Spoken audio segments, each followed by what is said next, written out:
Sa mismong araw na isasara na niya ang kontratang magpapabago sa kanyang kapalaran, isang tawag ang yumanig sa buong mundo ng isang makapangyarihang CEO. Hindi ito tungkol sa negosyo, kundi sa kanyang ina na humihingal, nagyayelo at nakakulong sa loob ng isang industrial freezer. Sa loob ng ilang minuto, gumuho ang lahat ng pinaniniwalaan ni Bantayog Mindoro.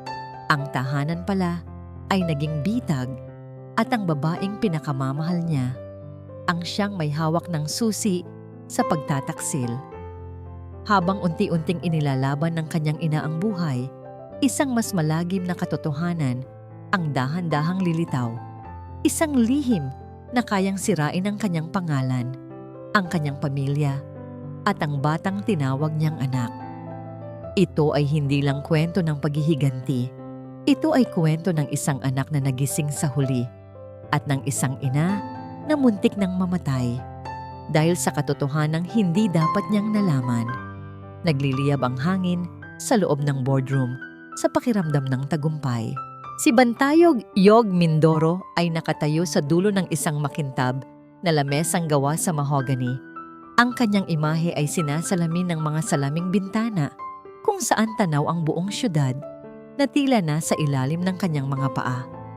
Nasa kanya ang atensyon ng lahat, mga dayuhang investor, mga abogado, at ang kanyang buong executive team. Ito na yon, ang kontratang magpapatibay sa kanyang imperyo. Ang deal na nagkakahalaga ng bilyon-bilyon. As you can see, gentlemen, saad niya, ang kanyang boses ay kalmado at puno ng awtoridad. Mindoro Prime Holdings is not just the future, it is the now. Isang magalang na palakpakan ang pumuno sa silid. Ngumiti si Bantayog. Ang nangiting ito, pinaghirapan, pinagpuyatan, at minsan, ikinalimot ang lahat para lamang makamit. Sa gitna ng tagumpay, naramdaman niya ang pag-vibrate ng kanyang telepono sa loob ng kanyang mamahaling suit. Sinulyapan niya ito. Nanay, binaliwala niya ito. Mamaya na. Nasa gitna ako ng pinakamahalagang sandali ng buhay ko. Muling nag-vibrate ang telepono. At muli. At muli. Isang sunod-sunod at desperadong panginginig. Kumunot ang noo ng isa sa mga investor. Isang maliit na bitak sa perpektong presentasyon ni Bantayog. "Excuse me," sabi niya. Pilit pinapanatili ang nangiti. Tumalikod siya at kinuha ang telepono, balak itong patayin. Ngunit sa huling sandali, isang hindi maipaliwanag na kaba ang kumurot sa kanyang dibdib. Sinagot niya ito, handa ng magalit. "Nay, I'm in a very important meeting." Walang sumagot na pamilyar na boses. Sa halip, isang mahinang tunog, isang paghinga na tila nahihirapan. Parang hangin na dumadaan sa yelo. "Hello? Nanay?" Pag-uulit ni Bantayog, nawawala na ang pagkainis at napapalitan ng pag-aalala. Tulong." Isang boses na basag at nanginginig, boses ng kanyang ina, ngunit halos hindi na makilala. "Anak, Nay, anong nangyayari? Nasaan ka?" "Mama Lamig, Adelfa." Napatayo ng tuwid si Bantayog. Ang ingay ng boardroom ay biglang nawala. "Sa freezer." At pagkatapos, katahimikan, naputol ang linya. Nabitawan ni Bantayog ang ballpen na hawak niya. Tumama ito sa sahig na gawa sa marmol. Ang tunog ay umalingaw-ngaw sa biglaang katahimikan ng kanyang mundo. Ang mga mukha ng mga investor ay lumabo. Ang kontratang nagkakahalaga ng bilyon-bilyon ay naging isang pirasong papel na walang halaga. Isang salita lang ang umikot sa kanyang isip. "Nanay." "The meeting is over," deklara niya. Ang boses ay walang emosyon, ngunit ang kanyang mga mata ay nag-aalab. Hindi na niya hinintay ang kanilang mga tanong. Mabilis siyang tumakbo palabas ng silid, palusong sa elevator, at patungo sa kanyang sasakyan. Bawat segundong lumilipas ay parang isang karayom na tumutusok sa kanyang konsensya. Ang mga alaala ng mga hindi nasagot na tawag at mga scene na mensahe mula sa kanyang ina ay bumalik na parang multo. Bukas ko natatawagan si nanay. Pagod ako. Sa susunod na linggo na ako bibisita. Okay lang yan, kasama naman niya si Adelpha. Ang bawat kilometrong tinatakbo ng kanyang sasakyan sa highway ay isang dagok ng pagsisisi. Ang marangyang Villa Espejismo ay sumalubong sa kanya. Ngunit ang karaniwang paghanga niya sa ganda nito ay napalitan ng takot. Pumasok siya sa loob. Ang katahimikan ng bahay ay nakakabingi. "Nanay! Adelpha! Malaya!" Sigaw niya, ang kanyang boses ay umaalingaw-ngaw sa matataas na kisame. Walang sumasagot. Tumakbo siya papunta sa kusina. Walang tao. Hanggang sa maalala niya ang huling salita. Freezer.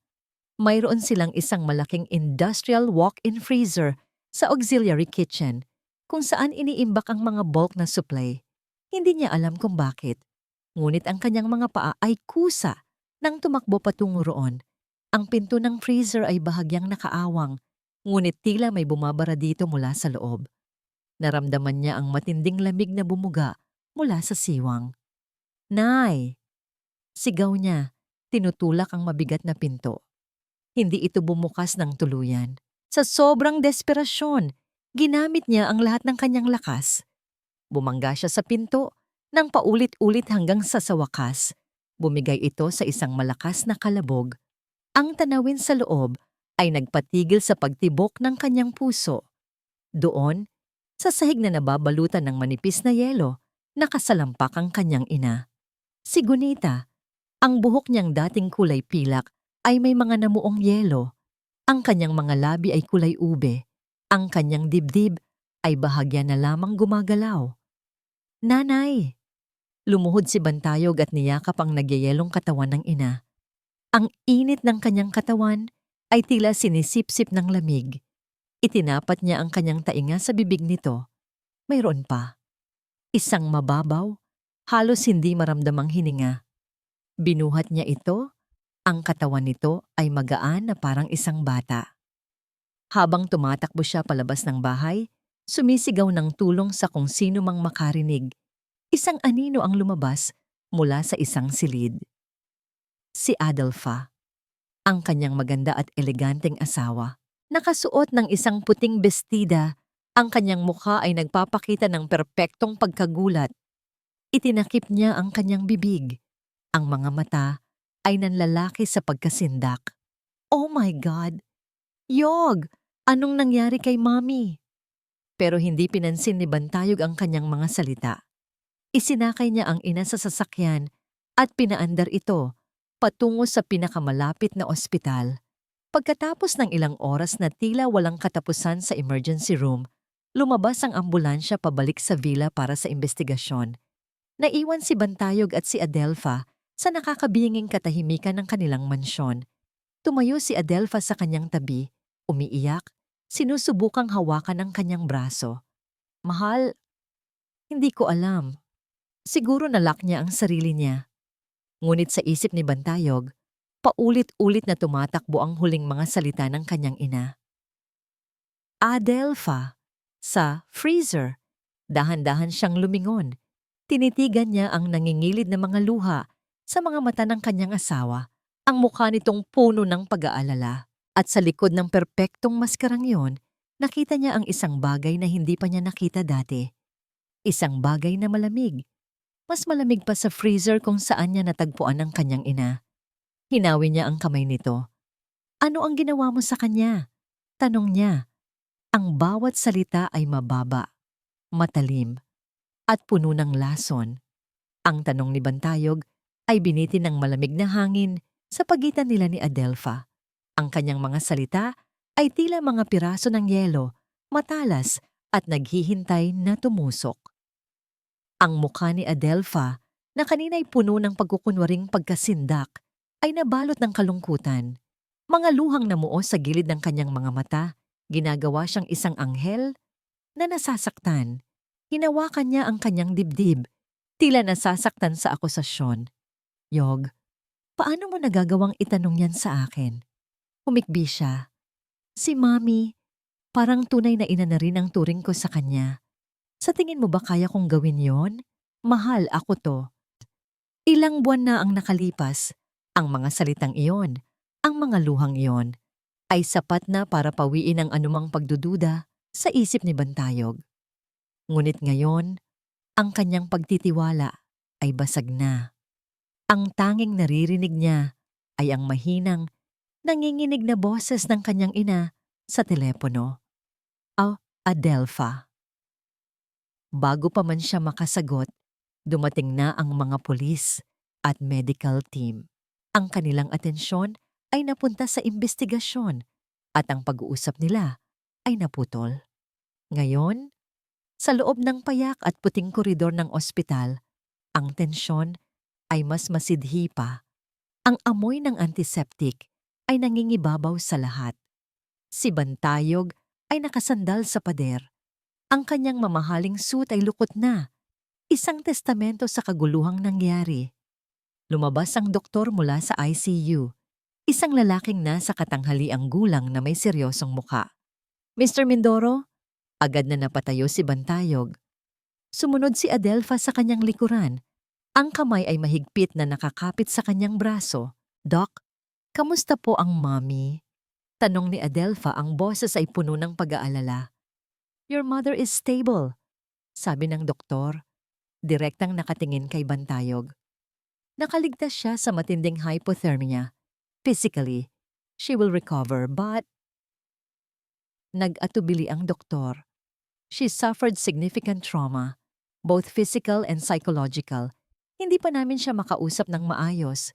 She's heavily sedated. Isang buntong hininga ng ginhawa ang kumawala kay Bantayog. Buhay ang kanyang ina. Iyon ang pinakamahalaga. Ngunit ang mga salita ng doktor ay nag-iwan ng isang madilim na anino. Psychological trauma. Salamat po, Doc, sabi ni Bantayog. Nang makaalis ang doktor, muling hinarap ni Adelpha si Bantayog. Nakita mo, mahal, isang aksidente. Matanda na si Mommy. Minsan nakakalimutan na niya ang mga bagay-bagay. Siguro pumasok siya doon at hindi na alam kung paano lumabas. Ang kanyang paliwanag ay lohikal, makatwiran. Ito ang uri ng kwento na madaling paniwalaan ng sinuman. Ngunit para kay Bantayog, ang bawat salita ay parang isang kasinungalingan na maingat na hinabi. Adelpha, tumigil ka na. Sabi niya, ang boses ay pagod. Pero yun ang totoo. Giit niya, lalong humigpit ang kapit. Yog, please, wag mong hayaang sirain tayo nito. Paano na si Sinag? Kailangan niya tayo. Ang pagbanggit sa kanilang anak ay isang matalim na suntok. Si Sinag, ang kanilang 5 taong gulang na anak. Isang inosenteng bata na walang kamalay-malay sa dilim na bumabalot sa kanilang pamilya. Hindi siya nakasagot. Ang kanyang isip ay isang magulong larangan ng digmaan sa pagitan ng alaala ng kanyang ina at ng babaeng pinakasalan niya. Sir Bantayog, isang pamilyar na boses ang pumutol sa kanilang tensyon. Lumingon si Bantayog at nakita si Luningning, ang kanyang pinagkakatiwalaang executive assistant, na papalapit. Hindi siya nakapang-opisina. Nakasuot lang siya ng simpleng maong at t-shirt. Ang kanyang muka ay nagpapakita ng tunay na pag-aalala. May dala siyang 2 tasa ng kape. Ning, sabi lang ni Bantayog. Nakita ko po sa balita, sir. Mahinang sabi ni Luningning. Iniaabot sa kanya ang isang tasa. Ang kanyang tingin ay hindi nagtatanong, hindi nanghuhusga. Naisip ko lang po na baka kailangan ninyo nito. Tumingin si Adelpha kay Luningning, isang mabilis na pagbabago mula sa pagiging biktima patungo sa pagiging isang mapagmataas na ginang. We're fine, thank you, sabi niya nang may lamig sa boses. Ngunit tinanggap ni Bantayog ang kape. Ang init nito ay gumapang sa kanyang nanlalamig na mga kamay. Sa gitna ng drama at pagkukunwari ni Adelpha, ang simpleng gesto ni Luningning ay parang isang angkla sa realidad. Sir, ano man ang kailangan ninyo, nandito lang ako. Dagdag ni Luningning bago magalang na tumango at nagpaalam na uupo muna sa di kalayuang waiting area. Naiwan muli silang dalawa ni Adelpha, ngunit ngayon may nagbago. Kailangan kong makita si nanay, sabi ni Bantayog at naglakad patungo sa pinto ng ICU.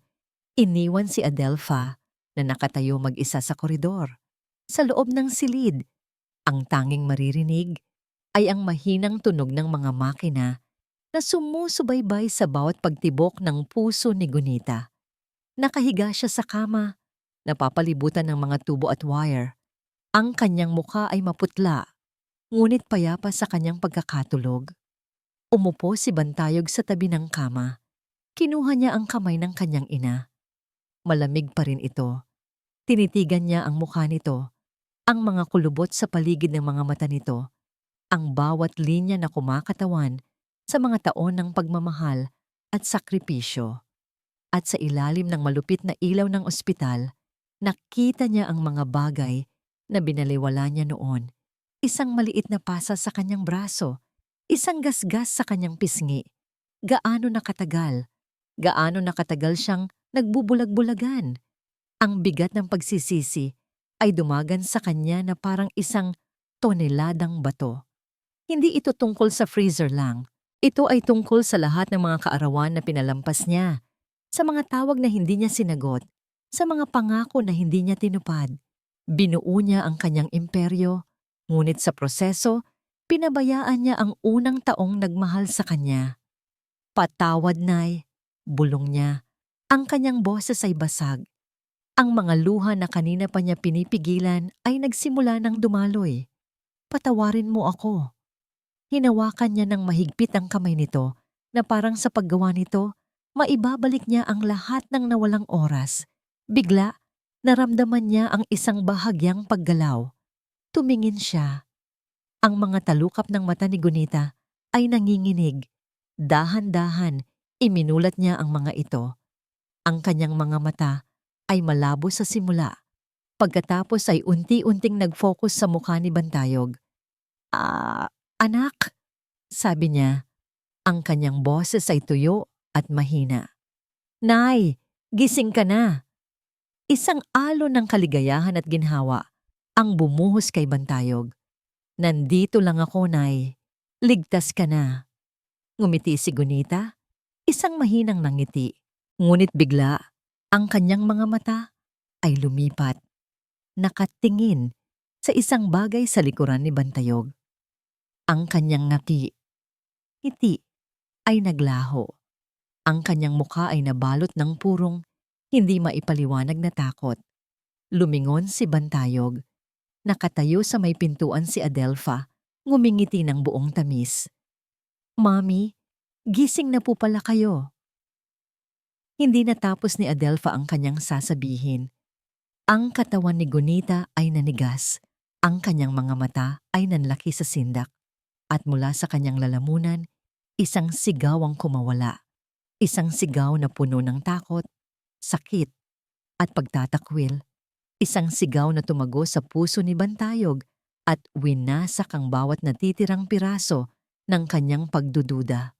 Huwag! Layuan mo ako! Ang sigaw ni Gunita ay tumagos sa bawat sulok ng silid ng ospital. Isang tunog na mas matalim pa sa anumang scalpel. Ito ay isang sigaw na hindi lamang nagmula sa takot, kundi sa isang alaala ng matinding pagdurusa. Agad na pumasok ang mga nurse at doktor, sinisubukang pakalmahin si Gunita na ngayon ay nanginginig at pilit na lumalayo sa pintuan kung saan nakatayo si Adelpha.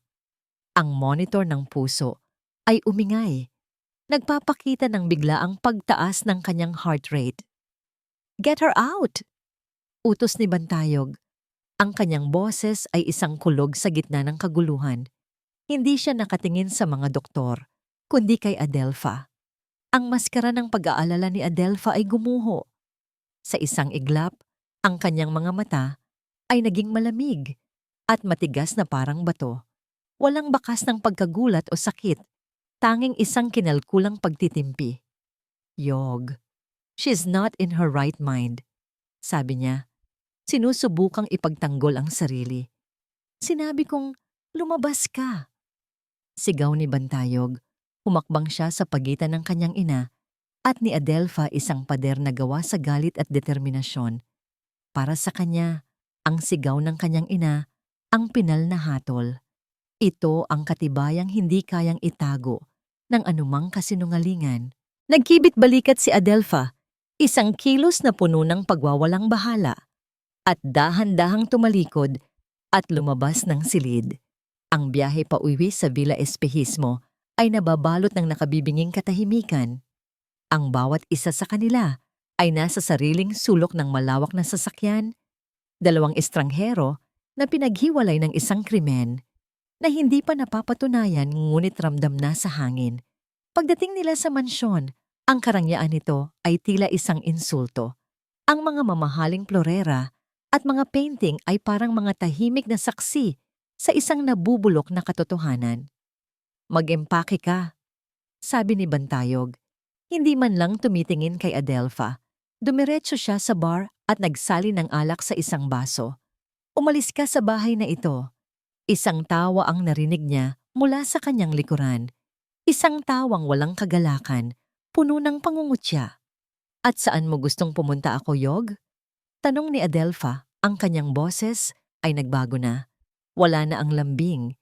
Napalitan ito ng isang matigas na bakal. Sa kalye, pagkatapos ng lahat ng isinakripisyo ko para sa pamilyang ito? Wala akong pakialam. Sagot ni Bantayog. Humarap sa kanya. Ang baso ay mahigpit na hawak.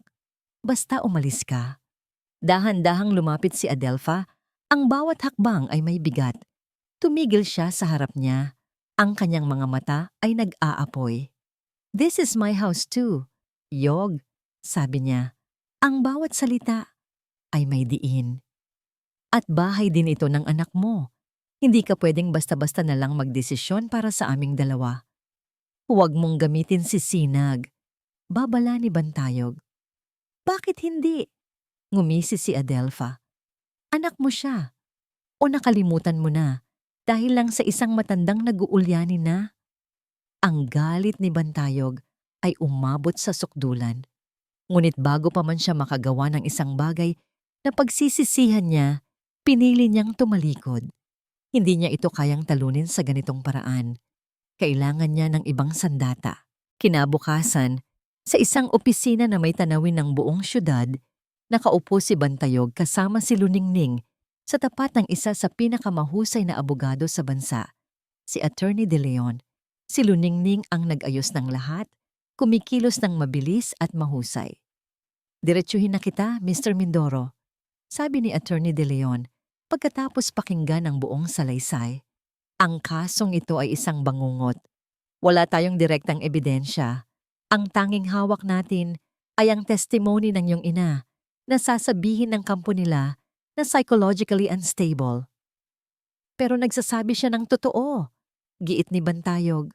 Ang katotohanan sa loob ng korte ay kailangang patunayan, sagot ng abogado. Ang asawa mo, she will paint herself as a loving wife and a devoted mother being oppressed by her powerful husband. This will not be a legal battle. This will be a media war.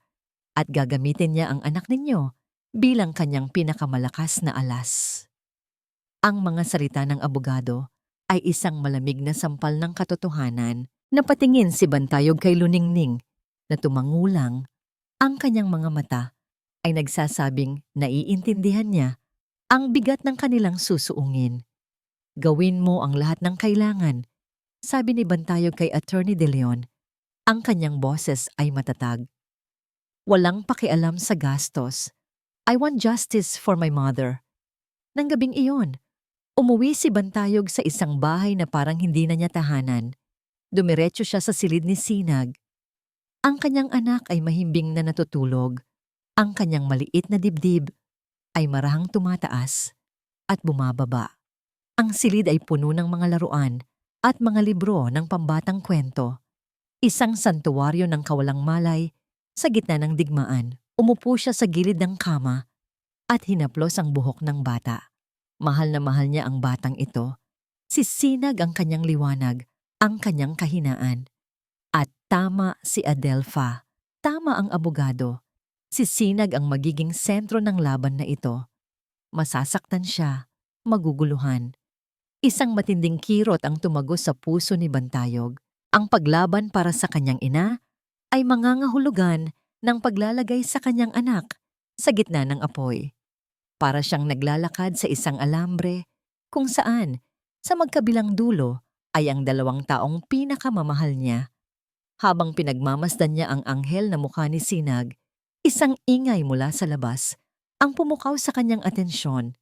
Mga boses, mga ilaw ng sasakyan. Tumayo siya at sumilip sa bintana. Ang kanyang dugo ay biglang kumulo. Sa labas ng kanilang malaking gate, isang kumpol ng mga media van ang nakaparada. Mga kamera ay nakatutok sa kanilang bahay. At sa gitna ng lahat ng ito, nakatayo si Adelpha. Nakasuot siya ng isang simpleng puting bestida. Ang kanyang buhok ay nakalugay. Umiiyak siya. Ang kanyang mga hikbi ay dinadala ng mga mikropono sa buong bansa. Hindi ko po alam kung bakit ito ginagawa sa akin ng sarili kong asawa. Sabi niya sa mga kamera, ang kanyang boses ay basag at puno ng sakit. Ang tanging gusto ko lang po ay alagaan ang aking biyenan at ang aking anak, pero ngayon, pinalalayas niya kami. Sinusubukan niyang ilayo sa akin si Sinag. Tulungan ninyo po ako. Nakatayo si Bantayog sa dilim ng silid, pinapanood ang perpektong pagganap ng kanyang asawa. Naintindihan niya ngayon, ang digmaan ay hindi pa nagsisimula. Sa katunayan, si Adelpha na pala ang unang sumugod at ginawa niya ito hindi sa loob ng korte, kundi sa harap ng buong mundo. Pinatay ni Luningning Paredes ang telebisyon sa kanyang maliit na apartment, isang matigas na ekspresyon ang nabuo sa kanyang mukha. Ang imahe ni Adelpha na umiiyak sa harap ng media ay tila isang lason na kumakalat sa ere at sa loob ng ilang oras, ang buong bansa ay kinain na ang kanyang kwento. Sa social media, si Bantayog Mindoro ay isa ng halimaw, isang makapangyarihang bilyonaryo na inaapi ang kanyang kaawa-awang asawa. Ang mga headline ay malulupit. Ginang Mindoro, pinalayas ng Mr. CEO. Ginagamit ang pera para ipagkait ang anak sa ina. Naramdaman ni Luningning ang isang matinding galit. Kilala niya si Sir Bantayog. Nakita niya ang dedikasyon nito sa trabaho, ang talas ng isip nito. Ngunit sa mga nagdaang araw, nakita rin niya ang isang panig nito na hindi pa niya nakikita noon. Isang anak na nagdurusa, isang lalaking winasak ng kataksilan. Hindi siya papayag na manalo ang kasinungalingan. Kung ang korte ng publiko ay mabilis humusga, hahanapin niya ang katotohanan na hindi nakikita ng mga kamera. Kinabukasan, pinangunahan niya ang pag-interview sa lahat ng mga kasambahay sa Villa Espejismo, kasama si Bantayog na tahimik na nakaupo sa isang tabi. Ang mansyon ay nababalot ng takot.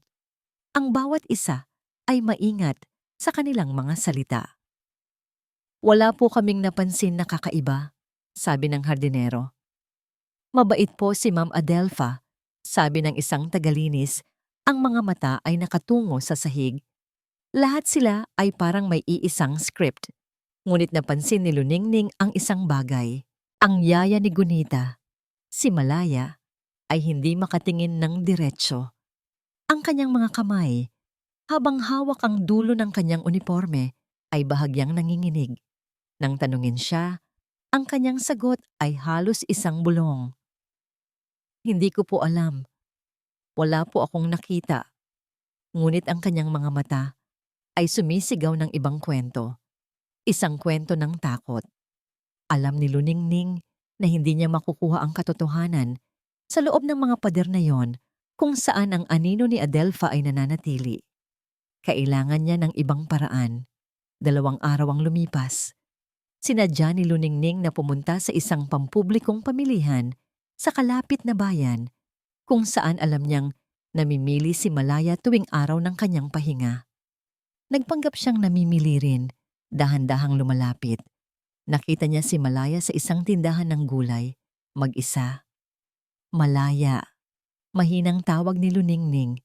Nagulat si Malaya at sa isang iglap ay makikita ang takot sa kanyang mukha bago niya ito pilit na itinago. Ma'am Ning, sabi niya, yumuko ng bahagya. Huwag kang mag-alala, hindi ako naparito para magtanong tungkol sa trabaho, sabi ni Luningning, ngumiti ng bahagya. Nakita ko lang na taga Bicol din pala ang apelyido mo. Taga saan ka sa inyo? Ang simpleng tanong ay tila nagpabago sa lahat. Nawala ang tensyon sa mga balikat ni Malaya. Sa Sorsogon po, ma'am. Nag-usap sila tungkol sa kanilang mga probinsya, sa pamilya. Ikinuwento ni Luningning ang tungkol sa kanyang mga magulang. Ikinuwento ni Malaya ang tungkol sa kanyang 2 anak na nag-aaral. Ang dahilan kung bakit siya nagsasakripisyo sa Maynila. Sa gitna ng ingay ng palengke, sa pagitan ng mga tumpok ng gulay at isda, nakita ni Luningning hindi ang isang kasambahay, kundi ang isang ina. Mahirap malayo sa pamilya, no?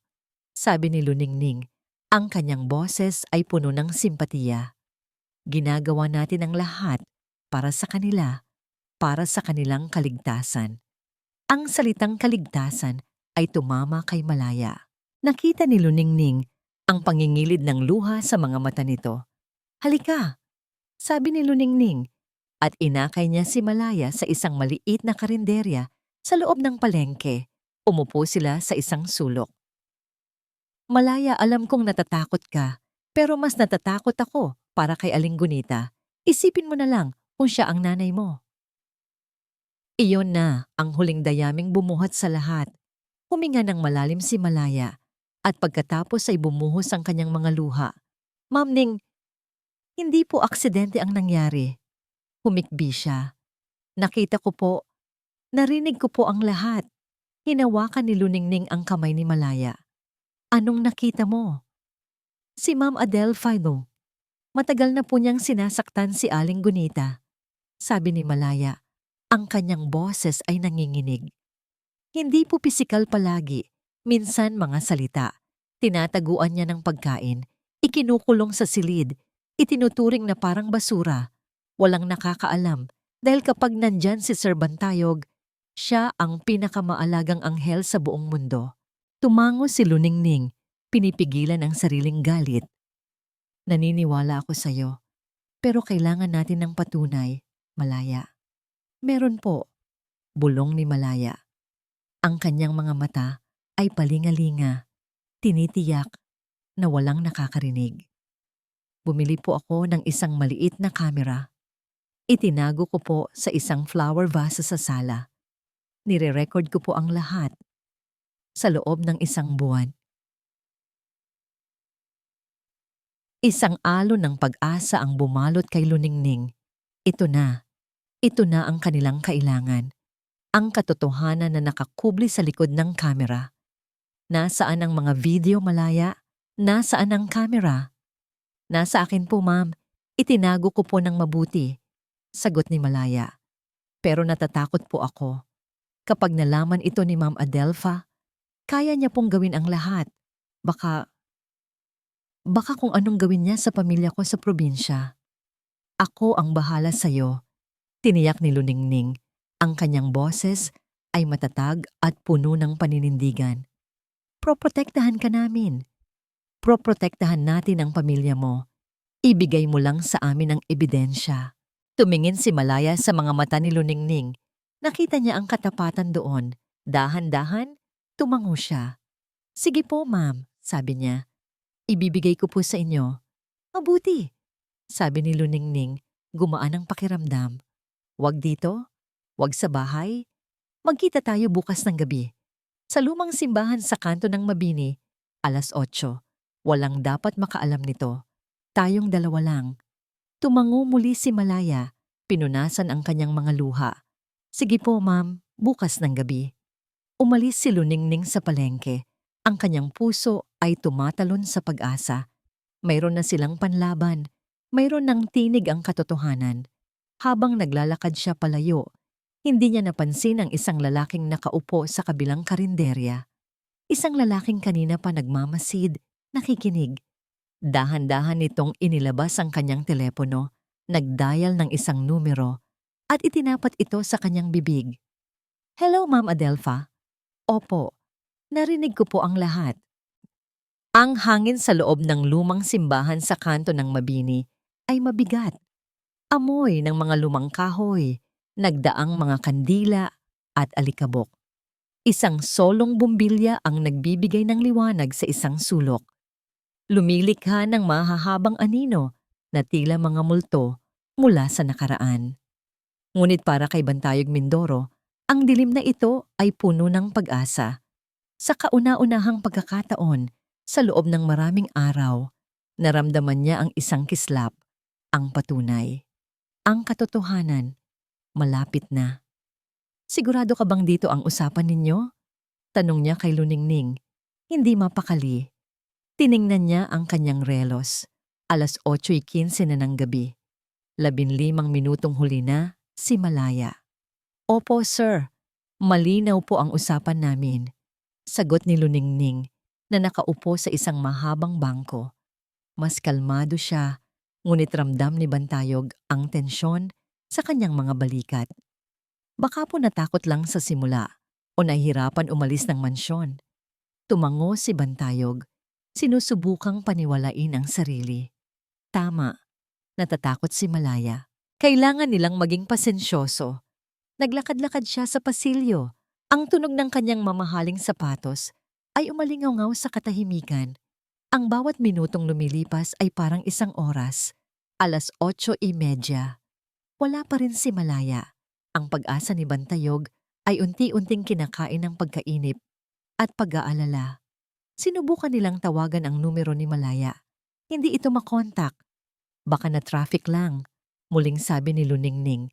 Ngunit ngayon, maging sa sarili niyang boses ay may bahid na ng pagdududa. O baka naman may nangyari ng masama, sabi ni Bantayog. Isang malamig na kaba ang gumapang sa kanyang dibdib. Paano kung naunahan sila ni Adelpha? Paano kung nalaman niya? Umupo siya sa tabi ni Luningning. Ang katawan ay biglang nakaramdam ng pagod. Ang bigat ng mundo ay muling bumalik sa kanyang mga balikat. Tinitigan niya ang altar sa malayo. Ang imahe ng isang nagdurusang Kristo ay tila nangungutya sa kanya. Paano kung hindi na siya darating? Tanong niya, halos isang bulong. Bago pa man makasagot si Luningning, isang tunog ang bumasag sa kanilang paghihintay. Ang tunog ng isang text message. Mabilis na kinuha ni Bantayog ang kanyang telepono. Isang mensahe mula sa isang hindi kilalang numero. Binuksan niya ito. Ang kanyang puso ay biglang kumabog ng malakas. Ang mensahe ay naglalaman ng dalawang bagay. Una, isang litrato. Isang larawan ng dalawang batang umiiyak sa loob ng isang maliit na bahay na gawa sa pawid. Ang pamilya ni Malaya sa probinsya. Sa likuran ng mga bata, may isang anino ng isang lalaki at isang kamay na may hawak na patalim na nakatutok malapit sa kanila. Nanlamig ang buong katawan ni Bantayog. Ang hangin ay tila naubos sa kanyang mga baga. "Sir, anong problema?" Tanong ni Luningning. Napansin ang biglaang pagbabago sa kanyang mukha. Hindi siya sumagot. Ang kanyang mga daliri ay nanginginig habang pinipindot ang pangalawang attachment. Isang video. Ang video ay malabo at malapit. Ang nakikita lang ay isang piraso ng sahig na gawa sa marmol. Pagkatapos, isang kamay ang pumasok sa frame. Isang kamay na may perpektong pulang kuko. Kamay ni Adelpha. Hawak nito ang isang maliit na memory card. Ang katibayan, ang kanilang pag-asa. Isang lighter ang lumitaw sa kabilang kamay. Isang click, isang maliit na apoy ang sumindi. Dahan-dahan, itinapat ni Adelpha ang apoy sa memory card. Narinig ni Bantayog ang mahinang tunog ng pagkasunog ng plastik. Nakita niya itong matunaw, mabaluktot, at maging isang walang hugis na itim na piraso ng abo. Binitawan ni Bantayog ang kanyang telepono. Bumagsak ito sa sahig na may malakas na kalabog.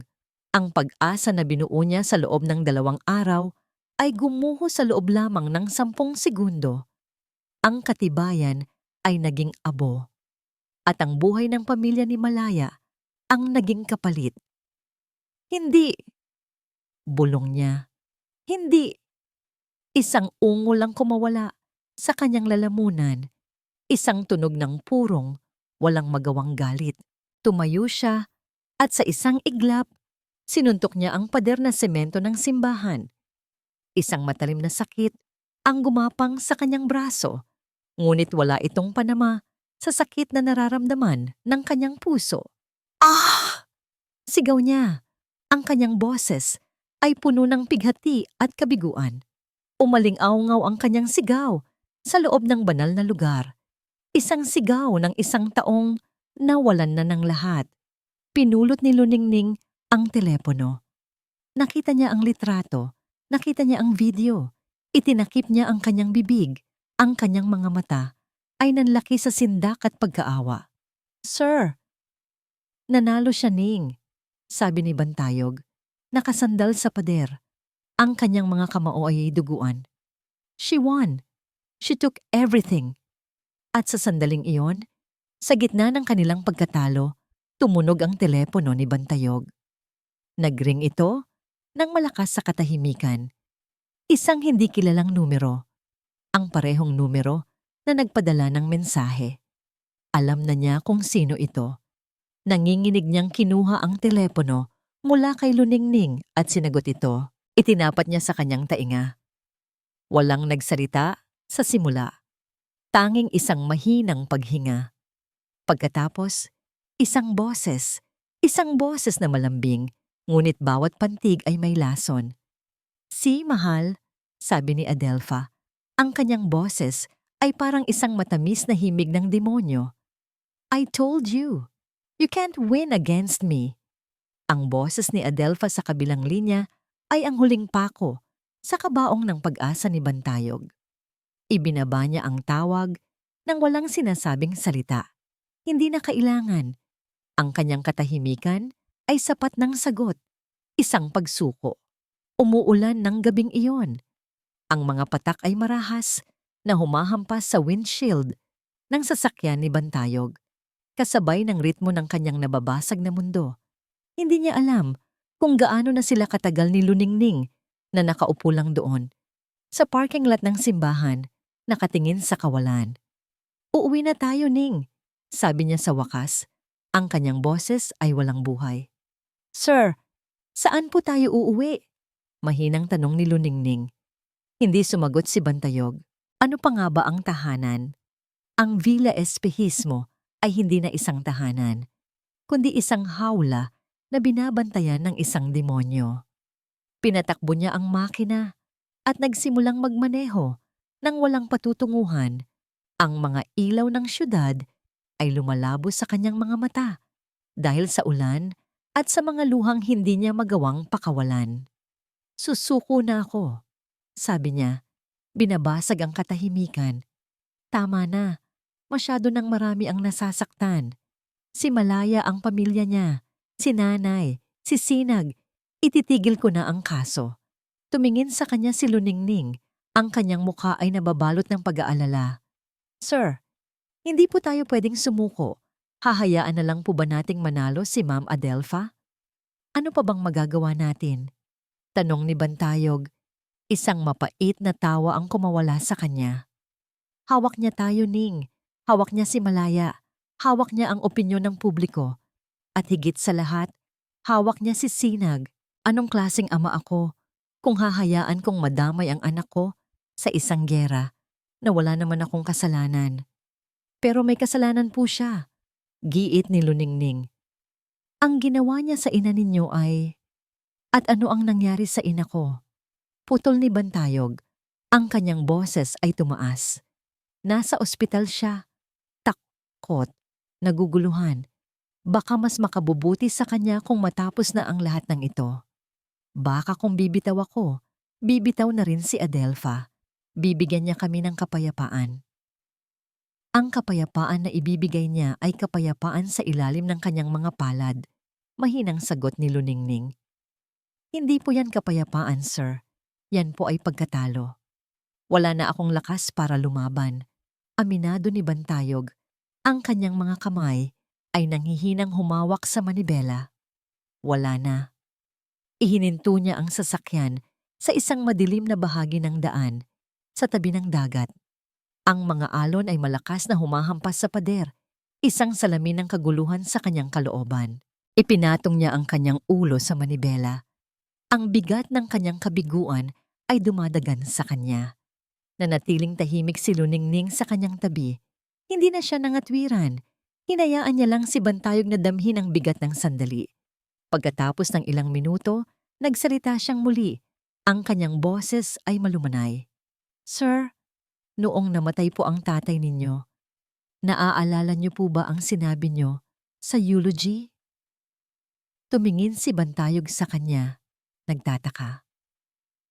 Sabi niyo po, ang pinakamahalagang aral na iniwan niya sa inyo ay ang huwag na huwag tatalikuran ng tama. Kahit gaano pa kahirap, pagpapatuloy ni Luningning. Sabi niyo po, yon ang magiging bantayog ng inyong buhay. Isang monumentong hindi kayang gibahain ng anumang pagsubok. Ang mga salita ni Luningning ay tumagos sa puso ni Bantayog. Ang ala-ala ng kanyang ama, ang pangako na binitiwan niya. Isang pangakong matagal na niyang kinalimutan. Ngunit ang sugat ay masyadong malalim. Ang pagkatalo ay masyadong sariwa. Umiling siya. Huli na ang lahat. Nang gabing iyon, hindi umuwi si Bantayog sa mansyon. Dumiretso siya sa ospital. Sa tabi ng kama ng kanyang ina, siya natulog. Sa isang hindi komportableng upuan, hawak ang kamay nito. Sa paggawa nito, para siyang humihingi ng tawad, hindi sa salita, kundi sa kanyang presensya. Kinabukasan, habang pinagmamasdan niya ang natutulog na mukha ng kanyang ina, naramdaman niya ang isang mahinang pagpisil sa kanyang kamay. Iminulat ni Gunita ang kanyang mga mata. Ngunit ngayon, walang takot. Tanging isang malalim na kalungkutan. Anak, bulong niya. Nay, sagot ni Bantayog. Inaayos ang kanyang sarili. Kamusta po ang pakiramdam ninyo? Hindi sumagot si Gunita. Sa halip, tinitigan niya ang mukha ng anak. Nakita niya ang pagod, ang sakit, ang pagsuko. Bilang isang ina, naramdaman niya ang bigat na dinadala nito. Huwag kang bibitaw, sabi niya. Ang bawat salita ay may bigat, kahit na ang kanyang boses ay mahina. Umiling si Bantayog. Pero Nay, wala na po tayong laban. Para din po ito sa inyo, para matahimik na kayo. Muling umiling si Gunita, mas mariin ngayon. Ang katarungan. Bigla, ang kanyang mga mata ay tila may naaalala. Isang fragment ng isang memorya na kanina pa sinusubukang lumabas mula sa ulap ng trauma. Kumunot ang kanyang noo sa pag-iisip. Tila may isang importanteng bagay siyang kailangang sabihin. Hinigpitan niya ang hawak sa kamay ni Bantayog. Itinaas niya ang kanyang sarili ng bahagya. Silvan! Ang pangalan ay lumabas sa kanyang mga labi na parang isang hininga, halos hindi marinig. Pagkatapos ay humiga siyang muli. Ang kanyang lakas ay naubos at muling ipinikit ang kanyang mga mata. Naiwan si Bantayog na nakatitig sa kanya, naguguluhan. Silvan! Sino si Silvan, Nay? Ngunit hindi na sumagot si Gunita. Siya ay muling natutulog na. Silvan! Inulit ni Bantayog ang pangalan sa kanyang isip. Wala itong kahulugan sa kanya. Isang pangalan sa gitna ng karimlan. Baka naman guni-guni lang ng kanyang ina. Baka bahagi lang ng kanyang pagkalito. Ngunit hindi niya ito maialis sa kanyang isip. Kinuha niya ang kanyang telepono. Ang screen ay basag mula sa pagbagsak nito kagabi sa simbahan. Isang paalala ng kanilang pagkatalo. Binuksan niya ang search engine. Nanginginig ang kanyang mga daliri habang tinatype niya ang pangalang narinig. SILVA na pinindot niya ang search. Ang unang resulta na lumabas sa screen ay nagpatigil sa kanyang paghinga. Silvan Enterprises, ang pangalan ng kumpanya na pag-aari ni Silvan Chua, ang kanyang pinakamalaking kakumpetensya, ang kanyang mortal na kaaway sa mundo ng korporasyon. Ang lalaking gagawin ang lahat para makita siyang bumagsak. Bigla, ang pangalang walang kahulugan ay nagkaroon ng bigat. Hindi ito isang guni-guni. Ito ay isang piraso ng isang palaisipan na hindi niya alam na umiiral. Ang mga salitang Sylvan Enterprises ay umilaw sa basag na screen ng telepono ni Bantayog. Isang pangalan na tila mas malamig pa sa yelo ng freezer kung saan niya natagpuan ang kanyang ina. Sylvan Chua, ang kanyang karibal. Ang anino na laging sumusunod sa kanyang tagumpay. Anong koneksyon niya sa trahedyang ito? Ang tanong ay bumayo sa kanyang isip. Isang bugtong na kailangan niyang malutas. Ang pagsuko na naramdaman niya kagabi ay biglang napalitan ng isang bagong apoy. Hindi na lang ito galit, kundi isang desperadong pangangailangan na malaman ang katotohanan. Gaano man ito kasakit. Ang unang taong tinawagan niya ay si Luning Ning. "Ning, kailangan kita," sabi niya sa telepono. Ang kanyang boses ay mabilis at may diin. "Meron akong isang pangalan, Sylvan Chua. Alamin mo ang lahat. Bawat koneksyon niya kay Adelpha. Bank records, phone calls, credit card statements. Kahit anong butas, kahit gaano kaliit, hanapin mo." "Masusunod po, sir," sagot ni Luningning. Walang pag-aalinlangan. Narinig niya ang pagbabago sa boses ng kanyang amo. Ang pagkatalo ay napalitan ng determinasyon. Sa sumunod na 48 oras, ang kanilang buhay ay umikot sa paghahanap. Ginawang war room ni Bantayog ang isang hotel suite, malayo sa mga matang mapanuri sa kanyang mansyon. Si Luningning, gamit ang kanyang husay at mga koneksyon, ay naghukay ng malalim sa digital na buhay ni Adelpha. Sa una, wala silang makita. Si Adelpha ay maingat. Walang direktang tawag kay Sylvan. Walang malaking transaksyon sa bangko. Ngunit si Luningning ay mapilit. Tiningnan niya ang mga credit card statement ni Adelpha, bawat isa. Mga gastusin sa mga designer boutique, mamahaling restaurant, lahat ay normal. Hanggang sa napansin niya ang isang bagay. Isang paulit-ulit na bayarin. "Sir, tingnan niyo po ito," sabi ni Luningning. Itinuturo ang isang linya sa statement.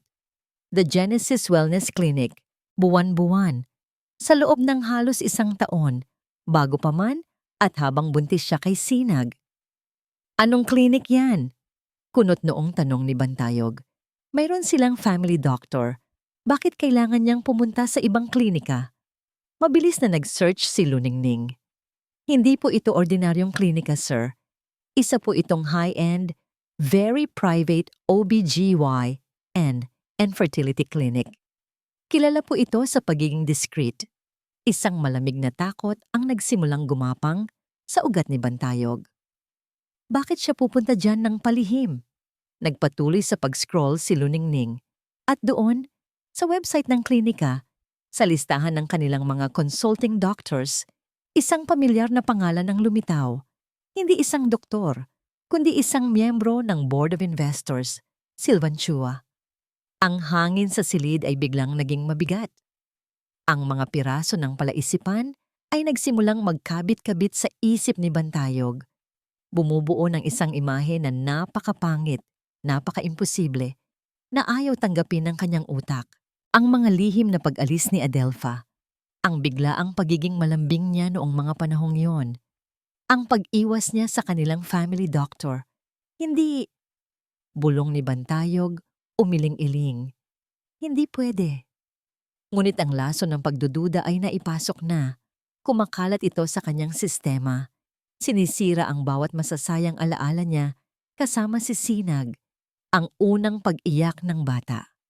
Ang unang pagkakataong hinawakan niya ang maliliit nitong daliri. Ang bawat tawa, bawat yakap, lahat ba yon ay isang kasinungalingan? Kailangan niyang malaman. Kahit na ang katotohanan ay pumatay sa kanya, kinagabihan, umuwi siya sa mamansyon. Naabutan niya si Sinag na naglalaro sa sala. Lumapit siya at niyakap ang bata ng napakahigpit. I love you, son. Sabi niya, ang kanyang boses ay nanginginig. I love you too, Daddy. Sagot ng bata, walang kamalay-malay. Bawat salita ay parang isang patalim sa kanyang puso. Nang gabing iyon, habang tulog na ang lahat, pumasok si Bantayog sa silid ni Sinag. Dahan-dahan, kumuha siya ng suklay mula sa ibabaw ng mesa. May ilang hibla ng buhok na naiwan dito. Maingat niya itong kinuha at inilagay sa isang maliit na plastic bag.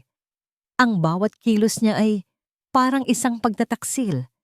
Kinabukasan, ipinadala niya ito sa isang DNA testing facility gamit ang pangalan ni Luningning para sa lubos na pagiging kompidensyal. Ang sumunod na mga araw ay isang impyerno ng paghihintay. Hindi siya makakain, hindi siya makatulog. Bawat tingin niya kay Sinag ay isang halo ng pagmamahal at matinding takot. Pagkatapos ng isang linggo, dumating ang resulta. Isang simpleng brown envelope na iniabot sa kanya ni Luningning. Walang salita. Tanging isang malungkot na tingin. Pumasok si Bantayog sa kanyang opisina at isinara ang pinto.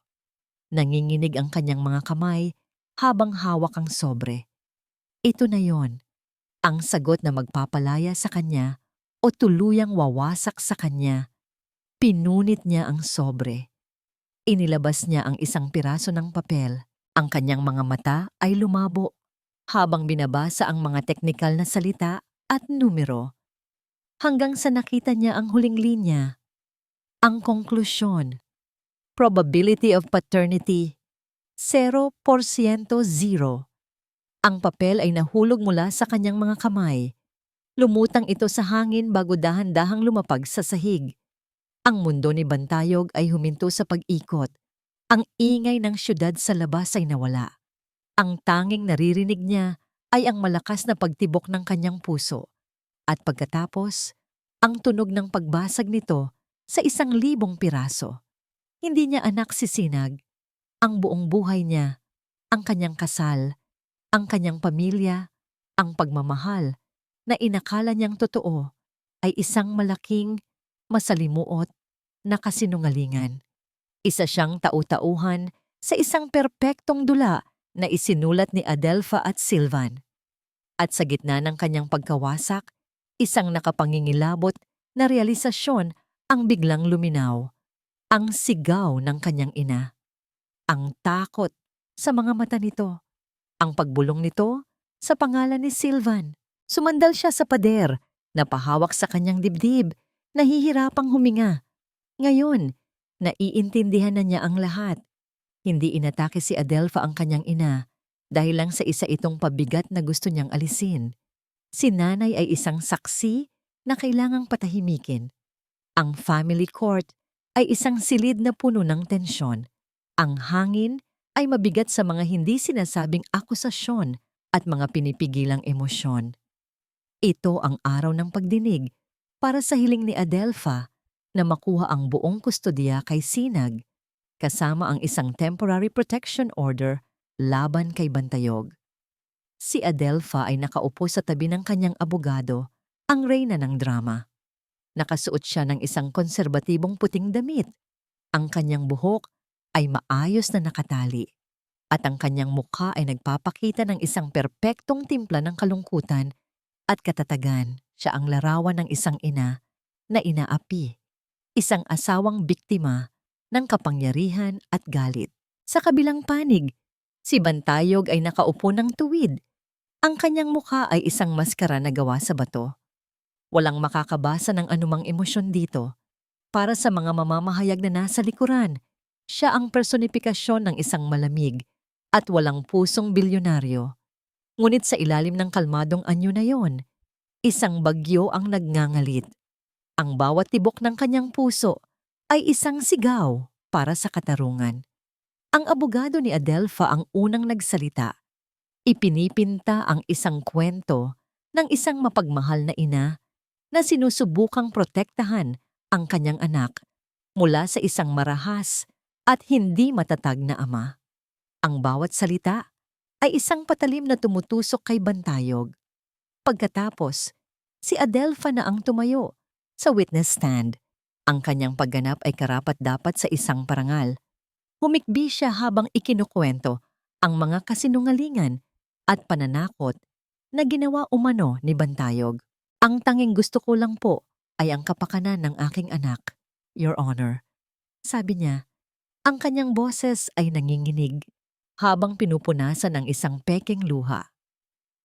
Natatakot po ako para sa kanyang kaligtasan. Si Bantayog, nagbago na po siya. Puno siya ng galit. Hindi ko na po siya kilala. Tumingin siya kay Bantayog. Ang kanyang mga mata ay puno ng awa at sakit. Mahal na mahal kita, Yog, pero mas mahal ko ang anak natin. Ang silid ay napuno ng mga bulungan ng simpatiya para sa kanya. Kahit ang hukom ay tila nadadala sa kanyang kwento.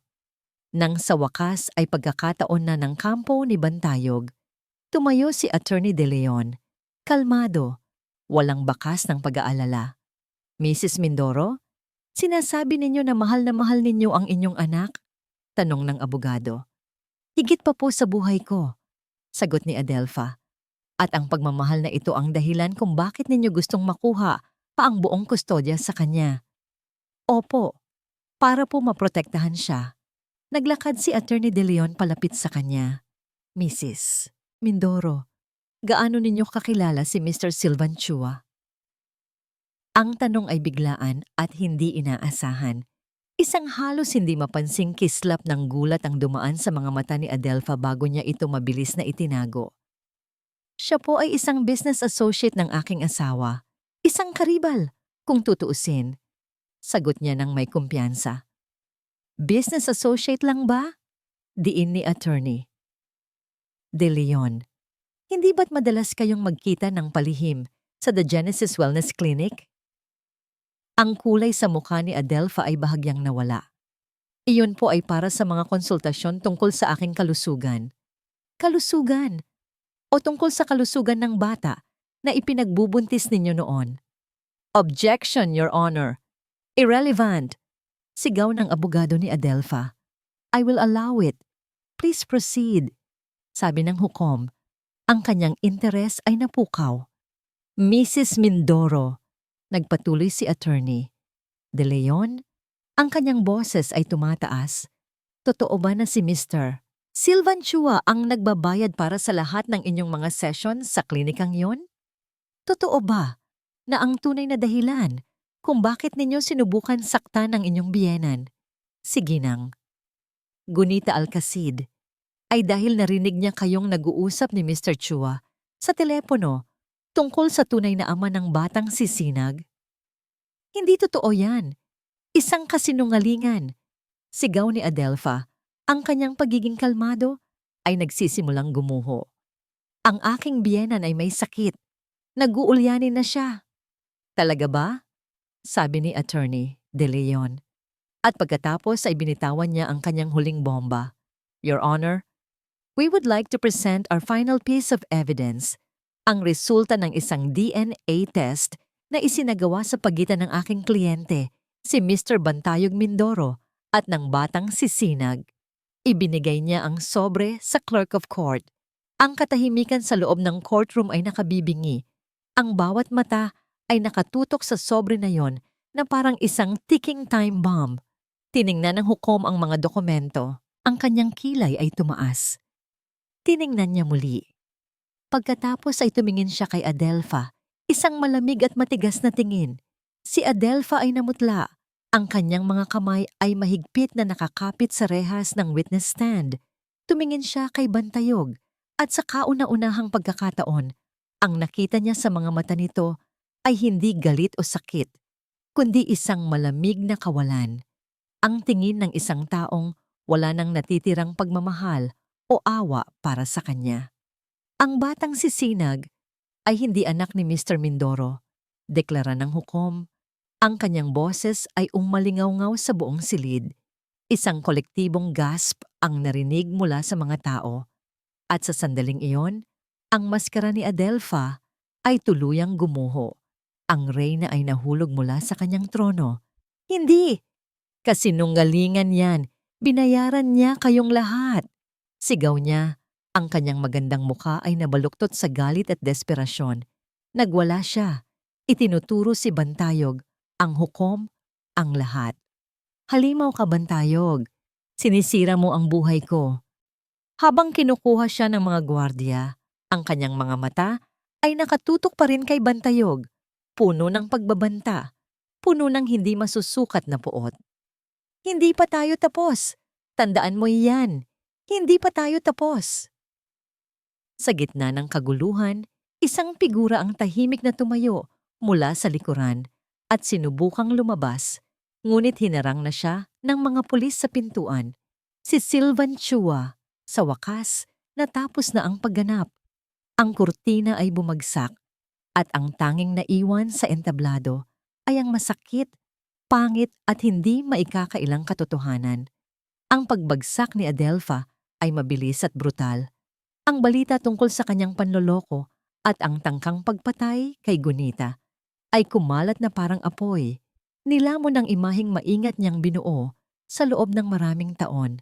Ang dating reyna ng sosyalidad ay naging sentro ng isang iskandalong pambansa.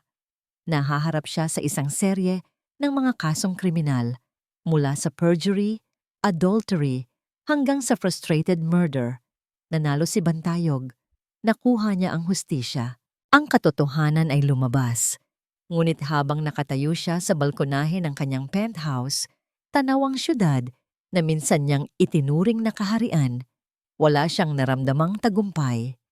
Tanging isang malawak, nakalulunod na kawalan. Ang digmaan ay tapos na, ngunit ang mga sugat ay sariwa pa. Ang pinakamalaking sugat ay may pangalang Sinag. Ang batang minahal niya bilang kanyang anak ay simbolo na ngayon ng pinakamalaking kataksilan sa kanyang buhay.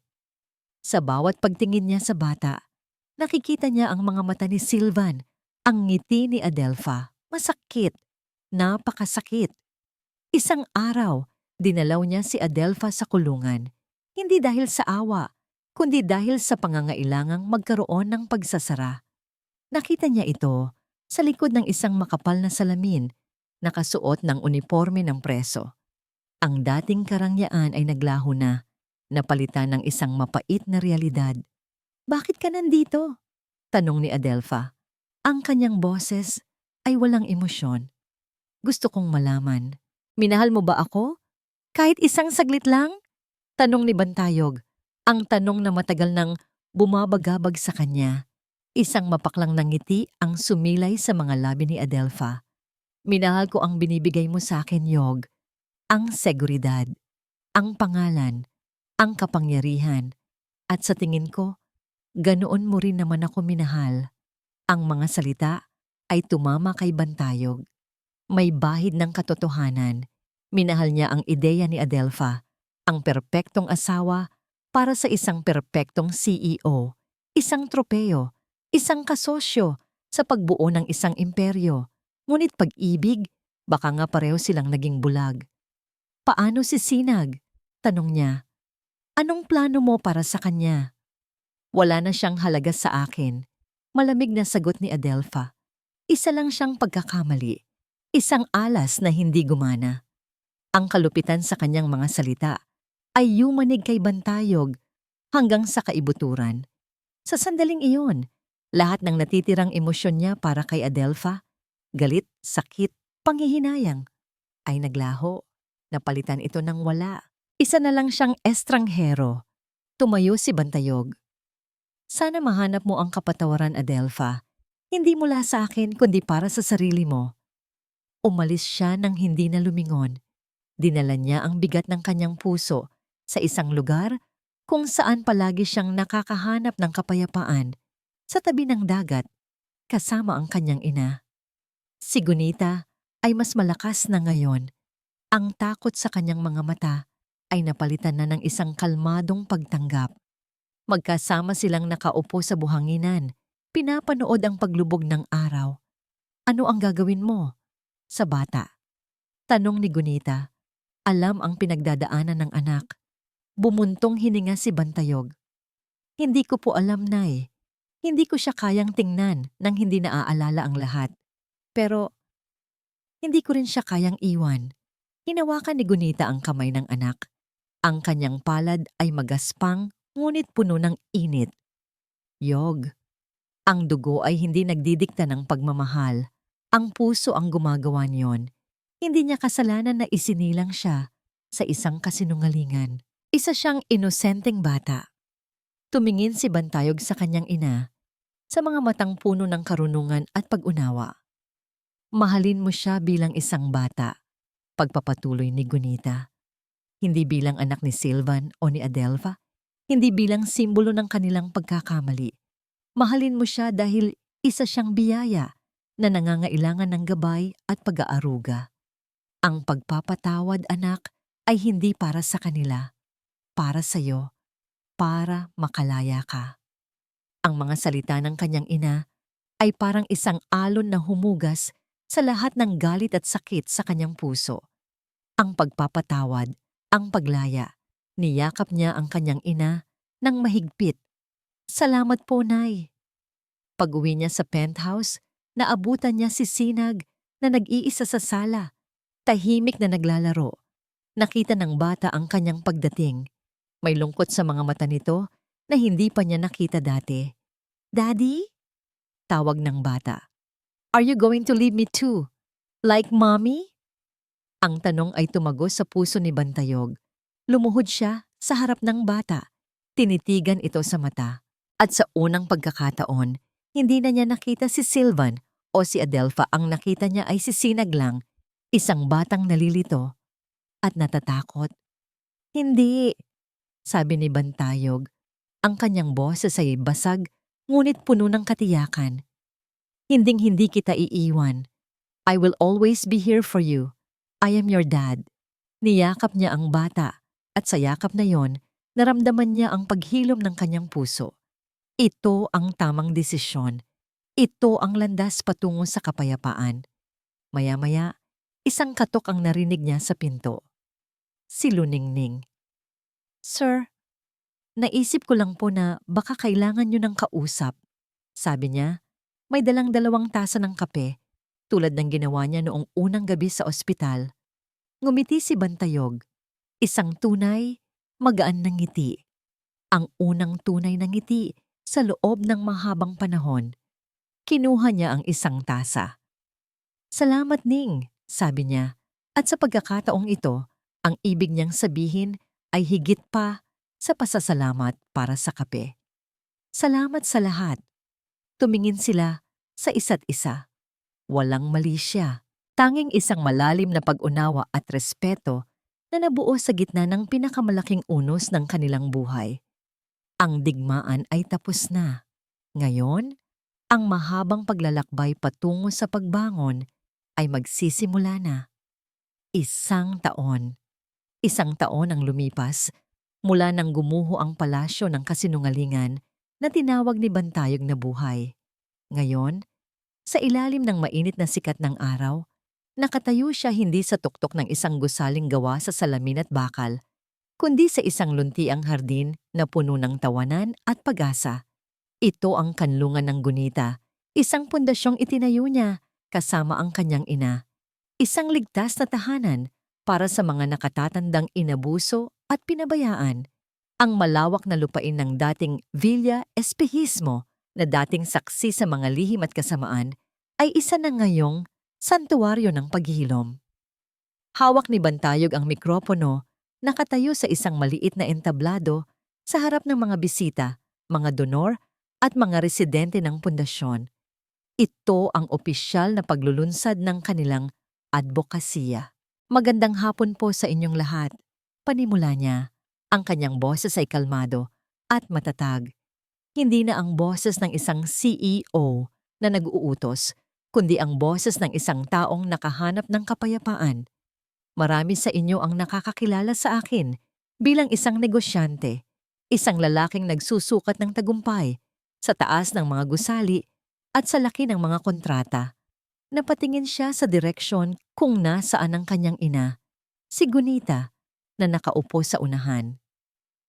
Dati, ang akala ko, ang halaga ng isang tao ay nasa mga bagay na kaya niyang ipundar. Ngunit isang mapait na aral ang nagturo sa akin ng katotohanan. Ngayon ko lang naintindihan na ang tunay na halaga pala ay wala sa mga bagay na ating pag-aari, kundi nasa mga alaala na pinapahalagahan natin at sa mga pusong ating inaalagaan. Ang kanlungan ng gunita ay itinayo hindi lang mula sa semento at pera. Pagpapatuloy niya, itinayo po ito mula sa isang malaking pagkakamali. Ang pagkakamali ko, mula sa sakit at mula sa pangalawang pagkakataon. Ito po ang aking pangako, hindi lang sa aking ina, kundi sa lahat ng mga magulang na nakalimutan at napabayaan. Hindi na kayo mag-iisa. Isang taos pusong palakpakan ang sumunod. Ngumiti si Bantayog, isang ngiting umabot sa kanyang mga mata at bumaba ng entablado. Mula sa di kalayuan, pinanood niya ang isang eksenang hindi niya kailanman inakala na muli niyang makikita. Si Gunita, ang kanyang ina, ay hindi na ang babaeng marupok at puno ng takot. Ang kanyang mukha ay nagliliwanag sa kagalakan. Ang kanyang mga tawa ay malakas at walang pag-aalinlangan. Nakaupo siya sa damuhan, kasama ang ilang iba pang lolo at lola, habang tinuturuan nila ang isang batang lalaki kung paano magtanim ng isang maliit na buto ng sunflower. Ang batang iyon ay si Sinag. Dahan-dahan lang, apo, sabi ni Gunita, ginagabayan ang maliliit na kamay ng bata. Lahat ng magagandang bagay ay nagsisimula sa isang maliit na buto na inaalagaan. Tumakbo si Sinag palapit kay Bantayog.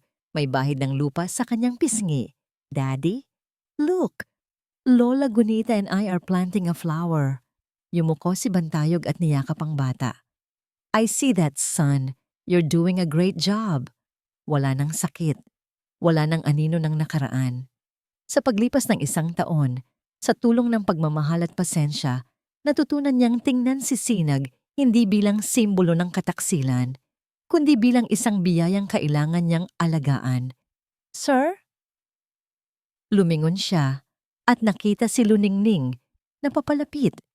May dalang isang baso ng tubig para sa kanya. Hindi na siya naka-corporate attire. Nakasuot siya ng isang simpleng bestida at ang kanyang presensya ay nagdadala ng kapayapaan. Maganda ang sinabi mo kanina, sabi ni Luningning. Ang kanyang mga mata ay nagniningning sa paghanga. Nagsasabi lang ako ng totoo, sagot ni Bantayog. Tumingin siya sa paligid, sa kanyang ina na tumatawa, kay Sinag na masayang naglalaro, sa mga matatandang nakahanap ng bagong tahanan. Wala sa mga ito ang magiging posible kung wala ka, Ning. Ngumiti si Luningning. Ginawa niyo po ito para sa inyo, sir, at para sa kanila. Magkatabi silang tumayo, tahimik na pinapanood ang magandang tanawin sa kanilang harapan. Ang paglubog ng araw ay nagpipinta ng kulay kahel at lila sa kalangitan. Dahan-dahan, walang pag-aalinlangan, iniabot ni Bantayog ang kanyang kamay at hinawakan ang kamay ni Luningning. Hindi ito isang kilos na puno ng pagnanasa, kundi isang kilos na puno ng pasasalamat, respeto, at isang pangako ng isang bagong simula. Nagulat si Luningning sa simula, ngunit hindi niya binawi ang kanyang kamay. Sa halip mara niya itong pinisil, isang tahimik na pagtanggap. Sa sandaling iyon, habang hawak ang kamay ng babaeng naging kanyang sandigan, habang pinapanood ang inang minsan na niyang iwinaksi at ang batang natutunan niyang mahalin, naintindihan ni Bantayog ang lahat. Nawala sa kanya ang isang pamilyang itinayo sa kasinungalingan. Nawala sa kanya ang isang palasyo na puno ng kadiliman. Ngunit ang ipinalit ay higit pa sa lahat ng kanyang nawala. Natagpuan niya ang isang tunay na tahanan at isang dahilan para mabuhay na mas malaki pa sa anumang korporasyon o kontrata. Natagpuan niya ang kanyang pagpapatawad, ang kanyang kapayapaan, ang kanyang sarili. At dito po nagtatapos ang ating kwento. Isang paglalakbay na nagpapatunay na ang pinakamadilim na gabi ay palaging nagbibigay daan sa isang maningning na pagsikat ng araw. Ang tunay na kayamanan ay hindi nasusukat sa dami ng pera sa bangko, kundi sa kalidad ng pagmamahal na ibinibigay natin sa ating pamilya, lalo na sa ating mga magulang na walang sawang nag-aruga. Ang pagpapatawad ay isang regalong ibinibigay natin hindi para sa iba, kundi para sa ating sariling kapayapaan at paglaya mula sa nakaraan. Maraming salamat po sa inyong walang sawang pagsubaybay, mga minamahal naming tagapakinig. Sana po ay may napulot kayong aral at inspirasyon sa kwento ni Bantayog. Ano po ang masasabi ninyo sa kanyang naging desisyon at anong uri naman ng kwento ang gusto ninyong marinig sa susunod? I-comment lamang po sa ibaba. Hindi dito nagtatapos ang ating paglalakbay. Marami pa pong kwentong kasing ganda at mas puno ng aral dito sa aming channel. Kung nagustuhan nyo ang kwentong ito, i-like, i-share sa pamilya at mga kaibigan, at mag-subscribe na rin para lagi kayong updated sa mga susunod pa naming kwento. I-click nyo ang notification bell para kayo ang unang makarinig kapag may bago kaming upload. Pagpalain po kayo ng Panginoon, kayo at ang inyong buong pamilya. Hanggang sa muli.